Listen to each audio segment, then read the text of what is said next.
રામ મંદિરનો ઇતિહાસ 12 શિલાલેખોમાં નોંધાયેલ છે. અયોધ્યામાં ભગવાન રામના નવનિર્મિત મંદિરનું 22મી જાન્યુઆરીએ ઉદ્ઘાટન થવાનું છે. 22મીએ રામલલ્લા બિરાજમાન થશે અને તેને લઈને સમગ્ર દેશમાં ઉજવણીનો માહોલ છે. ગુજરાતમાં મંદિરના નિર્માણમાં પણ મહત્વનો ફાળો આપ્યો હતો. લોકોએ યોગ્ય રીતે object art, design, craft work, ધ્વજ ધ્રુવનું બાંધકામ વગેરેનો આદર વ્યક્ત કર્યો હતો. એ જ ક્રમમાં આજે મંદિરમાં શિલાલેખો સ્થાપિત કરવામાં આવશે.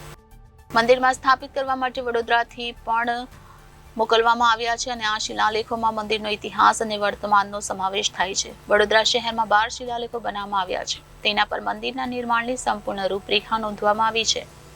5 ફૂટ લંબાઈ અને 3 ફૂટ પહોળા શિલાલેખો બંશીપુર પર્વતના પથ્થર પર આ શિલાલેખો બનાવવામાં આવ્યા છે. આ શિલાલેખોમાં 6 શિલાલેખ છે. ઇતિહાસ અંગ્રેજીમાં 6 અને હિન્દીમાં 6 પર અંકિત છે. સતત 96 કલાકની મહેનત બાદ આ શિલાલેખો તૈયાર કરીને અયોધ્યા મોકલવામાં આવ્યા છે. કમ્પ્યુટર દ્વારા ફોન્ટ તૈયાર કરવામાં આવ્યા છે. અક્ષરમાં 0.5ની ઊંડાઈએ કોતરવામાં આવ્યા છે. આ શિલાલેખો 1000 વર્ષ સુધી સુરક્ષિત રહેશે.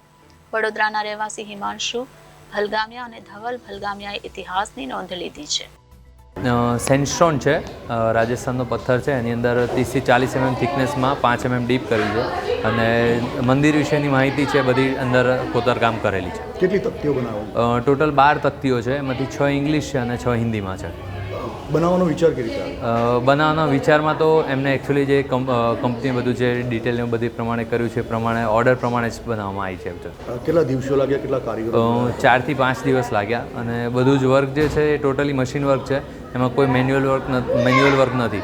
જે પણ છે કોમ્પ્યુટરમાં જે એઝ ઇટ ઇઝ દેખાય છે એ પ્રમાણે જ કામ થયેલું. હવે તકતીઓ ક્યાં મોકલાશે?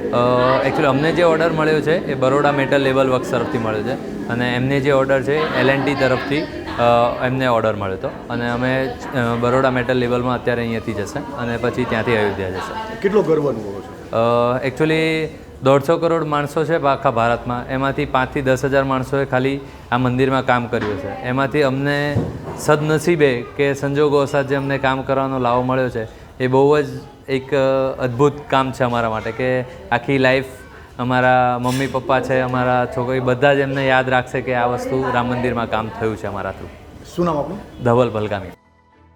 Bureau report Janadesh news, Vadodara.